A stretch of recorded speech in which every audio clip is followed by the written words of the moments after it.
আহ, এই খাসির রেজালাটার গন্ধটাই আলাদা। হ্যাঁ, একেবারে রেস্টুরেন্টের মতো। তা আমার তাহলে একটু ঝোল দে না রে, এ শুকনো ভাত গলা দিয়ে নামছে না তো। ও মা, এই ডাল ভাতই তো তোমার জন্য ভালো মা, বেশি মশলা তো তোমার শরীরে সহ্য হবে না। হ্যাঁ মা, তোমার তো ডাক্তারের বারণ। হুম, বুঝলাম। ছোট ছেলে বড় লোক ভেবেছিলাম ওর কাছে থাকলে সুখেই থাকবো, কিন্তু এখানে তো আমার কপালে একবেলা ভালো খাওয়ারও জোটে না। বৌমা, একটা কথা বলবো? হুম, বলুন না। আমি তো এই বাড়ির বড় মানুষ, কিন্তু এখন আর নিজের মতন থাকতে পারি না, ঠিক মতন খেতেও পাই না। এসব কি বলছেন মা? আপনি তো ভালোই আছেন। তোর শ্বশুর বাড়িতে আমি কেমন ছিলাম জানিস?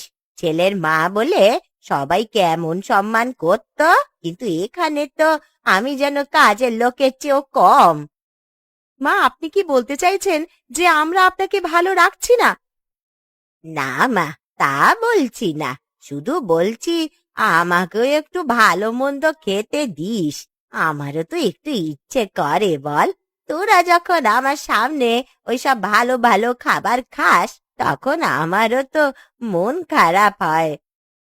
ও মা, এখন আপনি আবার আমাদের খাওয়া নিয়ে কথা বলবেন? আপনি কি চান আমরা শুধু আপনাকেই খাওয়াই আর নিজেরা কিছু খাই না? আরে না না মা, আমি তো শুধু চাই। চাই চাই আর চাই, আপনার চাওয়া কি কোনো শেষ আছে? এখানে থাকতে হলে আমাদের নিয়মে থাকতে হবে, না হলে। না হলে কি মা? না হলে আপনি অন্য কোথাও গিয়ে থাকুন। কি হয়েছে? তোমার মা বলছে আমরা ওনাকে খেতে দিই না, যেন ওনাকে আমরা কষ্ট দিচ্ছি। মা, এসব কি বলছো? না বাবা, ও কিছু না, আমি বুঝে গেছি। আমার এখানে থাকার আর প্রয়োজন নেই। বুঝতে পেরেছেন তো?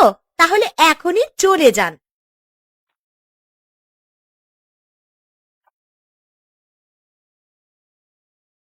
এখন থেকে তুমি আমাদের সাথেই থাকবে। তা কি আর করব, ছেলের ঘর থেকেও বের করলো, এখন তো ভিখারির ঝুড়িতে থাকতে হবে। মা, তুমি এমন বলছো কেন? আমি তো মন থেকে চাই তোমার যত্ন করতে। যত্ন করবে তুমি? তুমি তো নিজেই দুমুঠো খেয়ে বাঁচতে পারো না, আমায় কি খাওয়াবে শুনি? মা, তুমি আগে একটু জল খাও, সারাদিন না খেয়েছিলে তো। ওহ, কেমন নোংরা গ্লাস! তোদের বাসন মাজা হয় না নাকি রে? আমি আবার ধুয়ে এনে দিচ্ছি মা। থাক থাক, আর দরকার নেই। তোদের তো না আছে চাল, না আছে ডাল, মনে হচ্ছে এখানে এসে মরতে হবে। মা, আমাদের যা আছে তাই দিয়েই তোমাকে যত্ন করতে চাই। যত্ন? তুমি আর তোমার বউ কি আমার যত্নটা করবে? নিজেরা তো খেয়ে পড়ে মানুষ হতে পারলে না। লতা, চলো চলো, মাঠে যেতে দেরি হয়ে যাচ্ছে। হ্যাঁ গো, চলো, দুপুরে রোদ ওঠার আগেই ফিরতে পারলে ভালো হয়। আহারে, গরিবের সংসার, সকাল হলেই কাজের জন্য ছুটতে হয়। কাজ তো করতেই হবে মা, না হলে তো আমাদের খাবার জুটবে না। হুঁ, খাবারই বা কি জুটবে? ওই শুকনো ভাত আর নুন। মা, তুমি একটু ধৈর্য ধরো, আজ যা পাবো তাই দিয়ে ভালো কিছু রান্না করব। দেখি দেখি।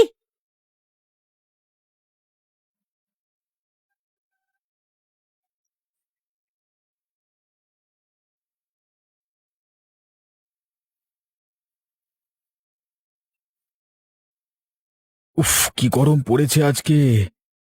হ্যাঁ, কিন্তু ভালো ফসল হয়েছে। আজ বাজারে বিক্রি করতে পারলে কালকের জন্য মাছ আনতে পারবো। হুম, ততদিনে তো আমি না খেয়েই মরে যাব। মা, একটু ধৈর্য ধরো, লতা এখনই রান্না করছে। মা, তুমি বসো, আমি ভাত চাপাচ্ছি। একটু ডাল আর আলুর ভর্তা করব। আহা, রাজভোগ! ডাল আর ভাত, এই নিয়েই তো এই গরিবদের আনন্দ। মা, আমরা যা পাই তাই নিয়ে সুখী থাকবার চেষ্টা করি। থাক রে থাক, আর বেশি জ্ঞান দিস না।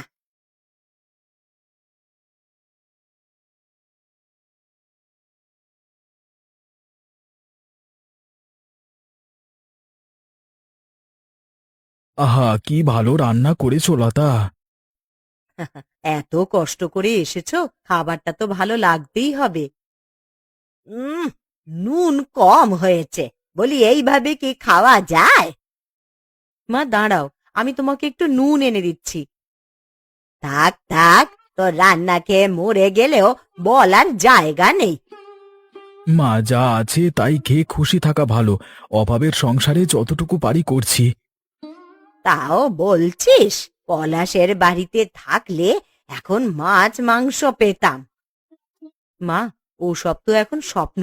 আমাদের এখানে থাকলে এটাই খেতে হবে। আরে মা, সময় সব সময় একরকম থাকে না। একদিন আমরাও ভালো খাবার খাবো। কি রে পলাশ, এত ব্যস্ত দেখাচ্ছে কেন? কাজের মানুষ তো ব্যস্ত থাকতেই হয়। তা কি খবর? খবর বলি, তোমার দাদা গোপাল নাকি তোমার মাকে নিয়ে গিয়ে আপন রাজত্ব চালাচ্ছে। কি বলছিস? আরে, দাদা তো এমন ভাব করছে যেন তোমার মাকে বাঁচিয়ে দিয়ে বিরাট উপকার করেছে। হ্যাঁ, পাড়ার লোকে তো বলা বলি করছে তুই মাকে তাড়িয়ে দিয়েছিস আর গোপাল বীরের মতো আশ্রয় দিয়েছে। এসব কে বলেছে তোকে? আরে, গ্রামের লোকের মুখে মুখে ফিরছে। সবাই বলছে গোপাল কত ভালো মানুষ আর তুই নিজের মাকে কষ্ট দিয়েছিস। আমি কি মাকে জোর করে তাড়িয়েছি? নিজেই তো চলে গেছে। তা তো বুঝলাম, কিন্তু লোকে কি তা জানে? আর তুই জানিস, গোপাল এখন নিজের দরিদ্র জীবন নিয়ে বেশ সুখে আছে। ভাব, তোর মাকে নিয়ে গিয়ে এখন কেমন দেখাচ্ছে, যেন তুই একটা অকৃতজ্ঞ ছেলে। একদম সহ্য করতে পারছি না। শুধু তাই না, শুনেছি গোপালের বউ তোদের বিরুদ্ধে লোকজনকে কথা শোনাচ্ছে। বলছে বড়লোক হয়েও তোদের এতটুকু মায়া নেই। তোর এসব কথা যদি সত্যি হয় তবে আমি গোপালকে ছাড়বো না। সত্যি বলছি ভাই, এখনই যদি কিছু না করিস তাহলে কিন্তু লোকের সামনে তোর নাম ডুবে যাবে। মাকে আমি ওদের কাছে থাকতে দিয়েছি বলে তারা আমাকে ছোট করবে? এভাবে চলতে পারে না। বুঝলি তো ভাই, গোপাল এখন দরিদ্র হয়েও তোর চেয়ে বড় মানুষ হয়ে যাচ্ছে। আমাকে এখনই কিছু করতে হবে। পলাশ, তুই এখানে? আমি এখানে আসবো না? তুমি আমার মাকে নিয়ে গিয়ে গ্রামের মানুষের সামনে আমাকে ছোট করছো। আমি মাকে নিয়ে কোথাও যাইনি। আমি শুধুমাত্র আশ্রয় দিয়েছি। আশ্রয় দিয়েছো নাকি নাটক করছো? সব জায়গায় শুনছি তুমি নাকি খুব বড় মনের মানুষ, আর আমি নাকি মাকে কষ্ট দিয়েছি। আমি কারোর কাছে এসব বলিনি পলাশ। লোকে যা বলছে সেটা তাদের ব্যাপার। আমি শুধু মাকে কষ্টে থাকতে দেখিনি, তাই নিজের কাছে এনে রেখেছি আর কি। মানে তুমি তো বেশ মহান হয়ে গেলে। গরিব হয়ে বড়লোকি চাল দেখাচ্ছ। না রে ভাই, তুই আমাকে ভুল বুঝছিস। দাদা, তুমি কি চাও সবাই আমাকে খারাপ বলুক? আমি কিছু বলতে চাই না, শুধু চাই মা ভালো থাকুক। দাদা, তুমি আসলে আমাকে ছোট করতে চাও, তাই মাকে রেখে আমার বিরুদ্ধে লোকজনের কান ভাঙাচ্ছ। আমি কারোর বিরুদ্ধে কিছু বলিনি পলাশ। তুমি কি বলতে চাও আমি ভুল করেছি? তুমি কি নিজে মনে করছো যে তুমি ভুল করনি? আরে লতা, কি হয়েছে? এত গম্ভীর দেখাচ্ছে কেন? বাবু, তুমি একটু ন্যায়ের বিচার করো। কি হয়েছে বলো। গোপাল কেবল মায়ের সেবা করছে, তার জন্যই যত্ন নিচ্ছে, অথচ মা তাকে কখনো ভালো চোখে দেখে না, বরং সারা দিন তাকে খোঁটা দেয়। বুড়ি আবার এমন করছে? হ্যাঁ বাবু, আমরা তো নিজেরা কষ্ট করে হলে ওনাকে যত্ন করি, তাও উনি সব সময় গোপালকে অপমান করেন। আমাকে তো একদম সহ্যই করতে পারেন না। বুড়ির স্বভাব তো এমনই। বড় ছেলে এত যত্ন নিচ্ছে তাও মন ভরে না। বাবু, তুমি একটু বুঝিয়ে বলবে ওনাকে, আমাদের পক্ষে আর সহ্য করা সম্ভব নয়। আমি অবশ্যই বলবো। বুড়ি যদি সত্যি এত অবিচার করে তবে ওকে বোঝাতে হবে।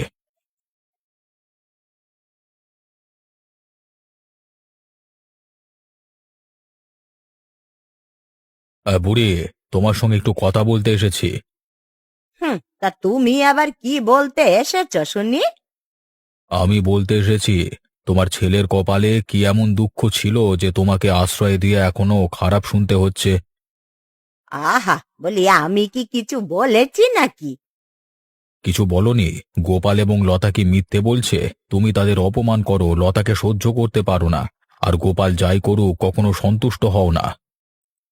আহারে, আমাকে এখন সবাই মিথ্যেবাদী বানিয়ে দেবে? আমি অন্যায় সহ্য করি না। পলাশ যখন তোমাকে ঘর থেকে বের করে দিল তখন তো গোপাল লতার দোরগোড়ায় এসে উঠলে, এখন তাদেরই খারাপ বলছো? আমি কখন বললাম যে পলাশ আমাকে বের করে দিয়েছে? আমি শুধু বলছি যে এখানে আমার আরাম নেই, ভালো খেতে পাই না, ভালো থাকতেও পারি না। বুড়ি, তোমার বয়স হয়েছে, কিন্তু তুমি এখনো শিখলে না কৃতজ্ঞতা কাকে বলে। বাবা, এত বড় জ্ঞান! গরিবের ঘরে থাকলে তবে বুঝবি আমার কষ্ট। গরিবের ঘরে থাকলে কষ্ট হয় না, যদি মন ভালো থাকে। তোমার ছেলে তোমাকে যত্ন করছে, তার স্ত্রী তোমার জন্য খাটছে, অথচ তুমি খোঁটা দিয়েই যাচ্ছ। আমি কিছু বলবো না, আমি এখানে ভালো নেই, এটাই সত্যি কথা। তাহলে কোথায় যেতে চাও? পলাশের কাছে যাব। বেশ, যাও না, গিয়ে দেখো পলাশ তোমাকে ফিরিয়ে নেয় কিনা। পলাশ হয়তো নেবে। যাবে তো এখনই যাও, আমরা সবাই গিয়েই দেখে আসি পলাশ কি তোমাকে ফেরত নেয় নাকি। বুড়ি, সময় থাকতে বোঝো, যারা তোমাকে ভালোবাসে তাদের কদর করো, তাহলে একদিন সত্যি একা হয়ে পড়বে। আমি কিছু জানি না।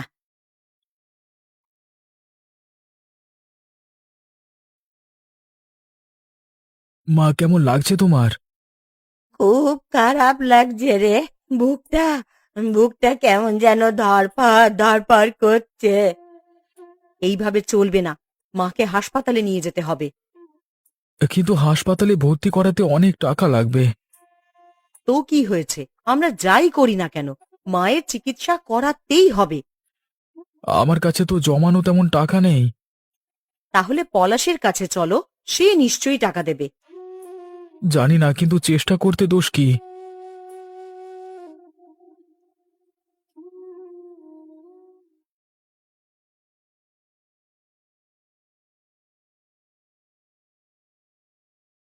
আরে দাদা, এভাবে হন্তদন্ত এলে কেন?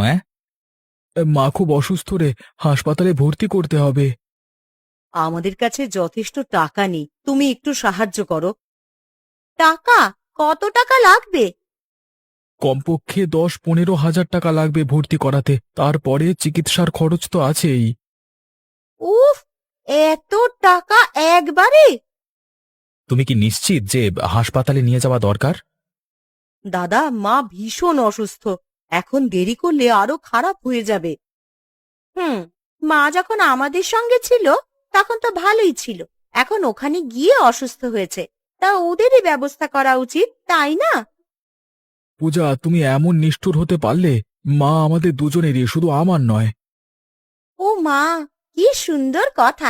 তোমাদের দুজনেরই মা কিন্তু থাকেন কার সঙ্গে? তোমার সঙ্গে, তাহলে দায়িত্ব তোমার। পূজা, তুমি এভাবে বলছো কেন? মা তো মাই। পলাশ, তুমি কি বুঝতে পারছো না? এখন যদি একবার টাকা দিই, পরে বারবার চাইবে। পূজা, আমি ভিক্ষা চাইতে আসিনি, মায়ের জন্য এসেছি। আহা, এখন মা মনে পড়েছে না? তা যখন আমাদের ছেড়ে গিয়েছিলে তখন কি মনে ছিল? পলাশ, তুমি কিছু বলছো না কেন? দাদা, আমার এখন অনেক খরচ চলছে, ব্যবসার অবস্থা ভালো না। ঠিক আছে, টাকা দিতে হবে না, আমি অন্য ব্যবস্থা করব। আরে দাদা, ভাই থাক, তোর টাকা তোর কাছেই থাকুক রে।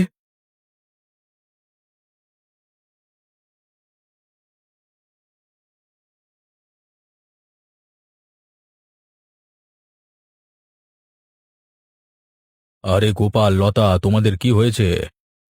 বাবু, মা খুব অসুস্থ, পলাশের কাছে সাহায্য চাইতে গেছিলাম, কিন্তু সে... পূজা টাকা দিতে রাজি হয়নি। কি?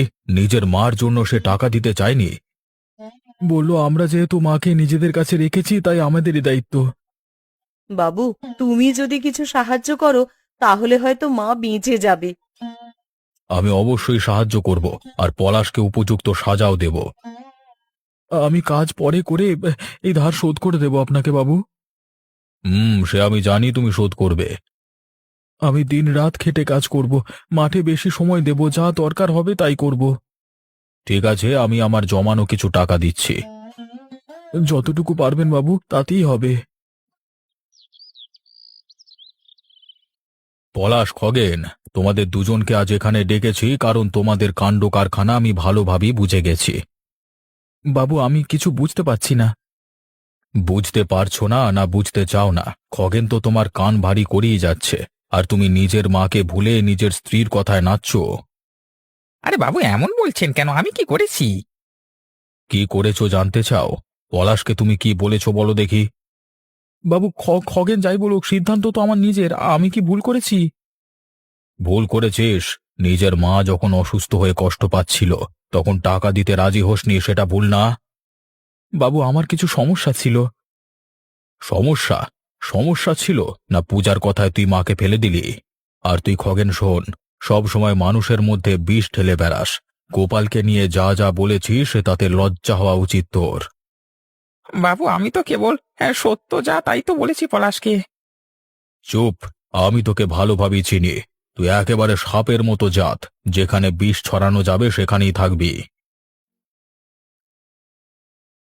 আমি কিন্তু বলে দিলাম, এই গ্রামের কোনো মানুষ যদি আজ থেকে খগেনের কথা বিশ্বাস করে তাহলে তারও বিচার হবে। বাবু, আমি সত্যিই ভুল করেছি। আমি সব সময় মায়ের পাশে থাকব, সাথে দাদা এবং বৌদিকেও সবসময় সম্মান করব। দেরি হয়ে গেছে পলাশ। মায়ের জন্য তোর কোনো দরকার নেই আর। গোপাল লতাই আজকে প্রমাণ করেছে কার ভালোবাসা আসল। অবিনাশবাবু, আমি সত্যিই বুঝতে পারিনি যে কি ভুল করেছিলাম। এখন আমি বুঝেছি। আমাকে দয়া করে ক্ষমা করে দিন। আর তুই খগেন, তোর জন্য যদি আবার এমন কোনো ঘটনা ঘটে তাহলে কিন্তু তোকে গ্রাম ছাড়তে হবে। অবিনাশ বাবু, মাফ করে দিন। আমি আর কখনো এমন কাজ করব না যার জন্য পরিবারের মধ্যে বিবাদ বাড়ে। তোকে তো আমি চোখে চোখে রাখবো। আজকে থেকে এই গ্রামে অন্যায় আর চলবে না, আমি এই বলে দিলাম।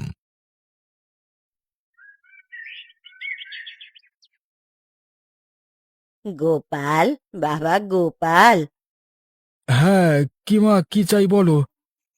তোরা আমার জন্য যা করলি, আমি আমি তোকে কখনো ভালোবাসিনি রে। তোদের গালমন্দই করেছি, তাও তোরা আমায় কিন্তু ফেলে দিসনি। মা, এসব কথা আর বলো না। আমরা তো তোমারই সন্তান।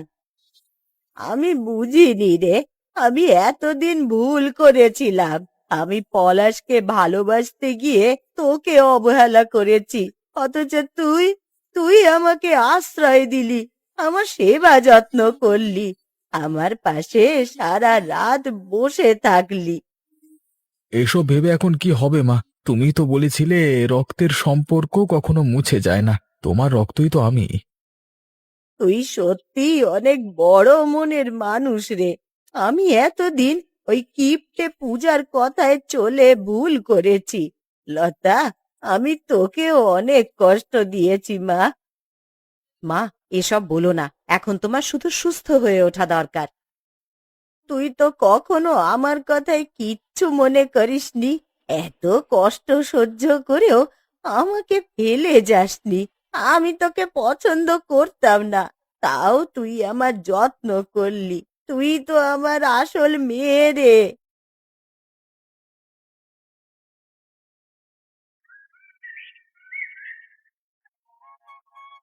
লতা, আমার মাথায় একটু তেল মালিশ করে দিবি মা? মা, আমি আমি কি পারি না রে আমার মেয়ের কাছে এইটুকু চাইতে?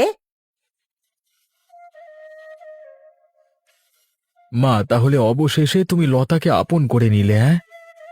সে তো অনেক আগেই আপন ছিল রে, আমি যে তাকে দূরে ঠেলে দিয়েছিলাম। মা, কেমন আছো? আরে পলাশ, তা এতদিন পর এই ভিখিরি বুড়ির কথা কিভাবে মনে পড়লো? আমার খুব ভুল হয়ে গেছে মা, আমাকে ক্ষমা করে দাও। হ্যাঁ মা, আমিও তোমার সাথে খুব খারাপ ব্যবহার করেছি। তোমাকে খারাপ জিনিস খেতে দিয়ে নিজেরা ভালো জিনিস খেয়েছি। আমাদের খুব অন্যায় হয়ে গেছে মা। আমি তোদের দুজনকে কখনোই ক্ষমা করতাম না, কিন্তু হাজার দুর্ব্যবহার করা সত্ত্বেও গোপাল আর লতা আমাকে ক্ষমা করে দিয়ে আমার সেবা করছে, আমাকে ভালোবাসছে। তাই তোদেরকেও আমি ক্ষমা করে দিচ্ছি।